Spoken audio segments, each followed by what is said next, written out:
ओम शांति। 6 नवंबर 2020 की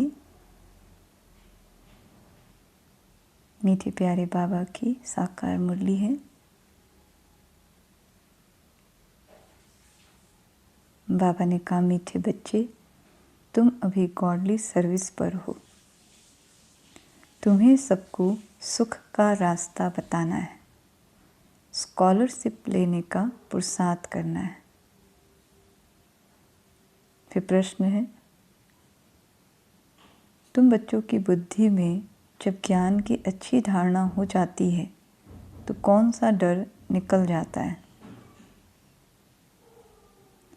तो बाबा कहते, भक्ति में जो डर रहता है कि गुरु हमें श्राप न दे देवे, यह डर ज्ञान में आने से, ज्ञान की धारणा करने से निकल जाता है।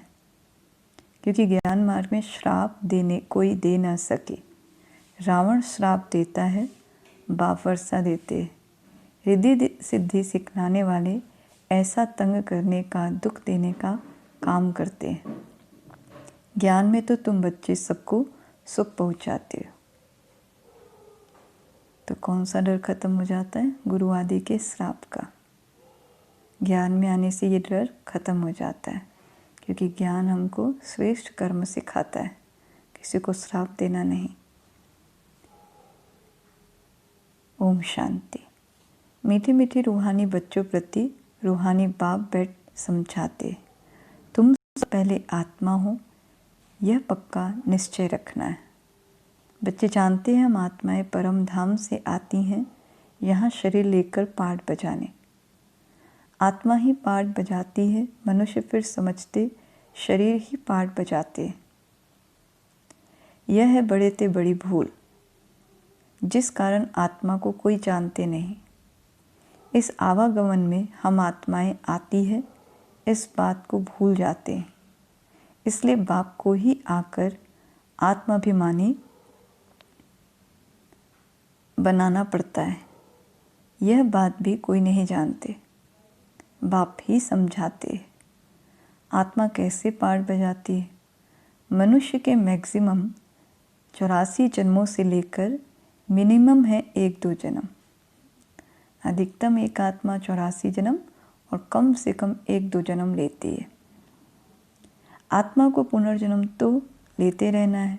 इससे सिद्ध होता है बहुत जन्म लेने वाला बहुत पुनर्जन्म लेते हैं, थोड़े जन्म लेने वाला कम पुनर्जन्म लेते हैं। जैसे नाटक में कोई का शुरू से पिछाड़ी तक पाठ होता है, कोई का थोड़ा पाठ होता है, ऐसे ही इस 5000 साल के चक्र में किसी का शुरू सतयुग आदि से लेके अंत तक का रोल है, किसी का कम रोल है। तो बाबा कहते, ये कोई मनुष्य नहीं जानते। आत्मा अपने को ही नहीं जानती तो अपने बाप को कैसे जाने? आत्मा की बात है ना, बाप है आत्माओं का। कृष्ण तो आत्माओं का बाप है नहीं। कृष्ण को निराकार तो नहीं कहेंगे, साकार में ही उनको पहचाना जाता है। आत्मा तो सबकी है, हर एक आत्मा में पार्ट तो नुधावा है। यह बातें तुम्हारे में भी नंबरवार पुरुषार्थ अनुसार हैं जो समझा सकते हैं। अभी तुम बच्चे जानते हो हम आत्माओं ने 84 जन्म कैसे लिए। ऐसे नहीं कि आत्मा सो परमात्मा, नहीं। बाप ने समझाया है हम आत्मा पहले सो देवता बनते हैं, अभी पतित तमो प्रधान है, फिर सतो प्रधान पावन बनना है। बाप आते ही तब है जब सृष्टि पुरानी हो जाती है। बाप आकर पुराने को नया बनाते हैं, नई सृष्टि स्थापन करते हैं। नई दुनिया में है ही आदि सनातन देवी देवता धर्म। उन्हों के लिए ही कहेंगे पहले कलयुगी शूद्र धर्म वाले थे, अब प्रजापिता ब्रह्मा के मुखवंशावली बन ब्राह्मण बने हो। हम ही पहले कलयुग में आके शूद्र बन गए, अब संगम युग में बाबा से ज्ञान सुनकर ब्रह्मा द्वारा हम ब्राह्मण बनते हैं। ब्राह्मण कुल में आते हो। ब्राह्मण कुल की डिनाइस्टी नहीं होती, यानी राजधानी नहीं है। यहाँ हम राजा प्रजा नहीं है, यहाँ हम सब भाई बहन हैं, परिवार है। ब्राह्मण कुल कोई राजा ही नहीं करते। इस समय भारत में न ब्राह्मण कुल राजाई करते हैं, न शूद्र कुल राजाई करते हैं। दोनों को राजाई नहीं है, फिर भी उनका प्रजा पर प्रजा का राज्य तो चलता है। तुम ब्राह्मणों का कोई राज्य नहीं है। तुम स्टूडेंट पढ़ते हो, बाप तुमको ही समझाते हैं। ये 84 का चक्र कैसे फिरता है। सतयुग, त्रेता, द्वापर, कलयुग, फिर होता है संगम युग। इस संगम युग जैसी महिमा और कोई युग की है नहीं। यह है पुरुषोत्तम संगम युग। सतयुग से त्रेता में आते हैं, 2 कला कम होती है तो उनकी महिमा क्या करेंगे। गिरने की महिमा थोड़ी ही होती है। कलयुग को कहा जाता है पुरानी दुनिया। अब नई दुनिया स्थापन होनी है, जहाँ देवी देवताओं का राज्य होता है। वह पुरुषोत्तम थे। देवताएं क्या थे? पुरुषोत्तम थे। फिर कला कम होते होते कनिष्ठ, शूद्र, बुद्धि बन जाते हैं। उनको पत्थर बुद्धि भी कहा जाता है। ऐसे पत्थर बुद्धि बन जाते हैं जो जिनकी पूजा करते हैं उनकी जीवन कहानी को भी नहीं जानते। जिन देवी देवताओं की पूजा कर रहे हैं उनकी बायोग्राफी क्या है, उनकी जीवन कहानी वास्तविक क्या है, ये नहीं जानते। बच्चे बाप का जीवन ना जाने तो वर्षा कैसे मिले। अभी तुम बच्चे बाप के जीवन को जानते हो, उनसे तुमको वर्षा मिल रहा है। बेहद के बाप को याद करते हो। तुम माता पिता हम बालक तेरे कहते हो तो ज़रूर बाप आया होगा, यानी वो परम पिता परमात्मा ज़रूर आए होंगे, तभी तो माता पिता बनकर पालना दी है, तभी हम उसकी महिमा भी गाते हैं। तब तो सुख घनेरे भी दिए होंगे ना। तो बाप कहते मैं आया हूँ, अर्थात सुख तुम बच्चों को देता हूँ। बच्चों की बुद्धि में ये नॉलेज अच्छी रीति रहनी चाहिए, इसलिए तुम सुदर्शन चक्रधारी बनते हो। तुमको अब ज्ञान का तीसरा नेत्र मिला है। तुम जानते हो हम सो देवता बनते हैं। अब शूद्र से ब्राह्मण बने हैं। कलयुगी ब्राह्मण भी हैं तो सही ना। वो ब्राह्मण लोग जानते नहीं कि हमारा धर्म अथवा कुल कब स्थापन हुआ, क्योंकि वह है ही कलयुगी। तुम अभी डायरेक्ट प्रजापिता ब्रह्मा की संतान बने हो और सबसे उच्च कोटि के हो। बाप बेट तुम्हारी पढ़ाई की सर्विस, संभालने की सर्विस और सिंगारने की सर्विस करते हैं। बाबा भी हमारे क्या करते हैं? पढ़ाई की सर्विस, संभालने की सर्विस, श्रृंगारने की सर्विस करते हैं। तुम भी हो on godly service only. God father भी कहते हैं हम आए हैं सब बच्चों की सर्विस में। बच्चों को सुख का रास्ता बताना है। बाप कहते हैं अब घर चलो। मनुष्य भक्ति भी करते हैं मुक्ति के लिए, जरूर जीवन बंध में है। बाप आकर इन दुखों से छुड़ाते हैं। तुम बच्चे जानते हो त्राही त्राही करेंगे। हाहाकार के बाद जय जयकार होनी है। अब तुम्हारी बुद्धि में है कितनी हाय हाय करेंगे। जब नेचुरल कैलेमिटीज आदि होगी, यूरोपवासी यादव भी हैं। बाप ने समझाया है यूरोपवासियों को यादव कहा जाता है। दिखाते हैं पेट से मुसल निकले, फिर श्राप दिया। अब श्राप आदि की तो बात ही नहीं, ये तो ड्रामा है। बाप वर्षा देते हैं, रावण श्राप देते हैं। यह एक खेल बना है। बाकी श्राप देने वाले तो दूसरे मनुष्य होते हैं, उस श्राप को उतारने वाले भी होते हैं। गुरु गोसाई आदि से भी मनुष्य लोग डरते हैं कि कोई श्राप ना दे देवे। वास्तव में ज्ञान मार्ग में श्राप कोई दे ना सके। ज्ञान मार्ग और भक्ति मार्ग में श्राप की कोई बात नहीं है। जो रिद्धि सिद्धि आदि सीखते हैं वे श्राप देते हैं, लोगों को बहुत दुखी कर देते हैं, पैसे भी बहुत कमाते हैं। भक्त लोग यह काम नहीं करते। बाबा ने यह भी समझाया है संगम के साथ पुरुषोत्तम अक्षर जरूर लिखो।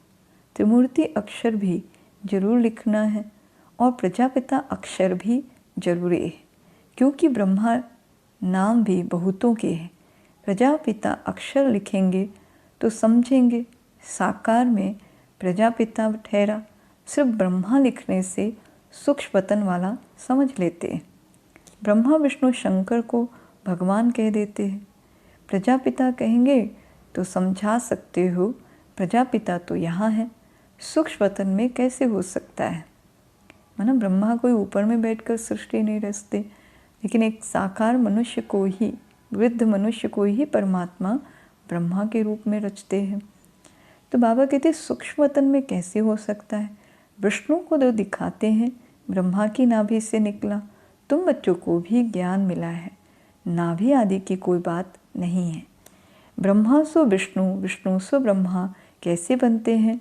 सारे चक्र का ज्ञान तुम इन चित्रों से समझा सकते हो। बिगड़ चित्र समझाने में मेहनत लगती है। ब्रह्मा सो विष्णु, विष्णु सो ब्रह्मा बनते हैं। लक्ष्मी नारायण 84 का चक्र लगाकर फिर ब्रह्मा सरस्वती बनते हैं। बाबा ने पहले से नाम दे दिए हैं, जब भट्टी बनी तो नाम दिए, फिर कितने चले गए। इसलिए समझाया जाता है कि ब्राह्मणों की माला होती नहीं, क्योंकि ब्राह्मण है पुरुषार्थी, कभी नीचे कभी ऊपर होते रहते हैं। ग्रहचारी बैठती है। बाबा तो जवाहरी था, मोतियों आदि की माला कैसे बनती है? अनुभवी है। ब्राह्मणों की माला पिछाड़ी में बनती है। हमसो ब्राह्मण दैवी गुण धारण कर देवता बनते हैं। फिर सीढ़ी उतरनी है, नहीं तो 84 जन्म कैसे लेंगे? 84 जन्मों के हिसाब से ये निकल सकते हैं। तुम्हारा आधा समय पूरा होता है, तब दूसरे धर्म वाले ऐड होते हैं। माला बनाने में बड़ी मेहनत लगती है। बड़ी संभाल से मोतियों को टेबल पर रखा जाता है कि कहाँ हिले नहीं।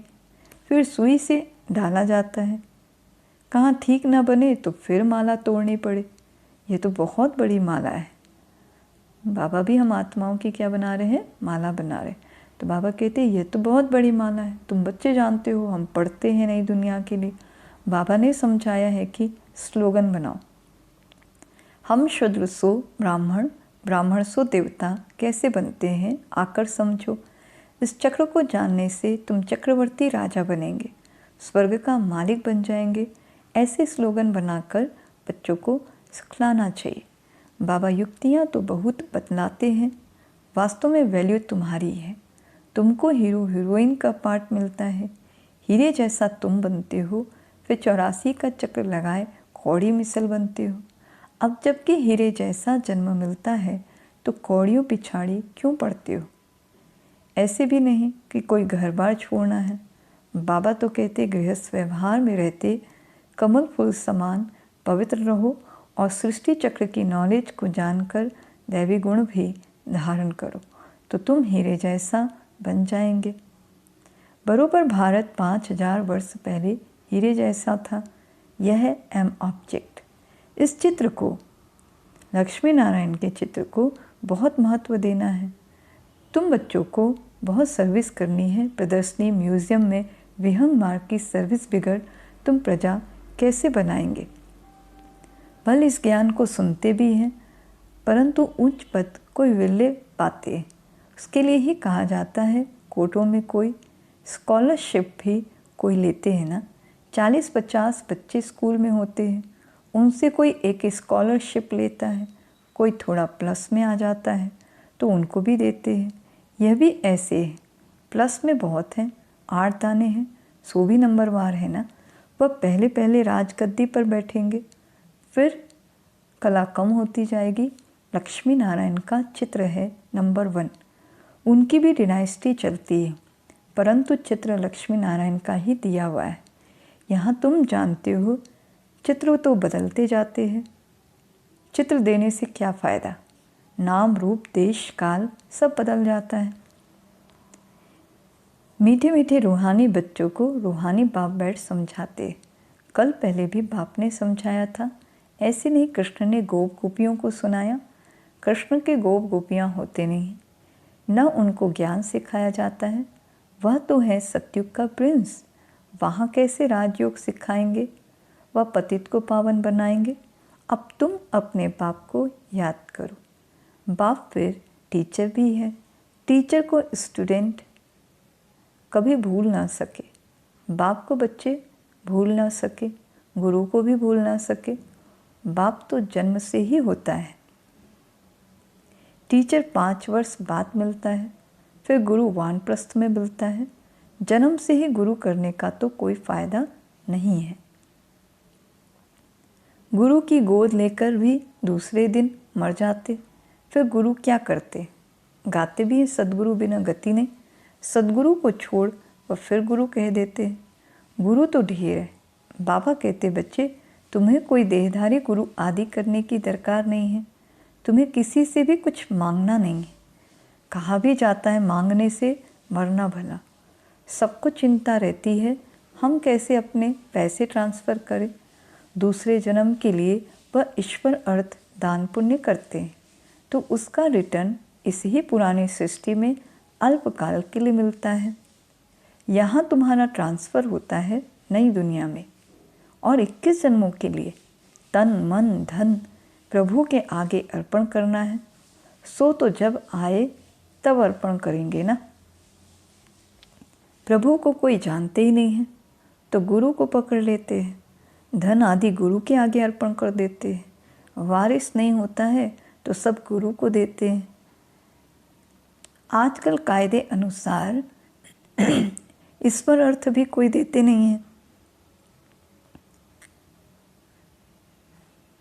बाप समझाते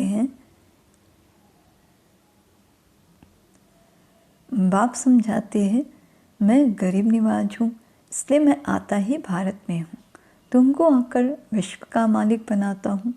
डायरेक्ट और इनडायरेक्ट में कितना फ़र्क है वह जानते कुछ भी नहीं है, सिर्फ कह देते हैं हम ईश्वर अर्थ अर्पण करते हैं।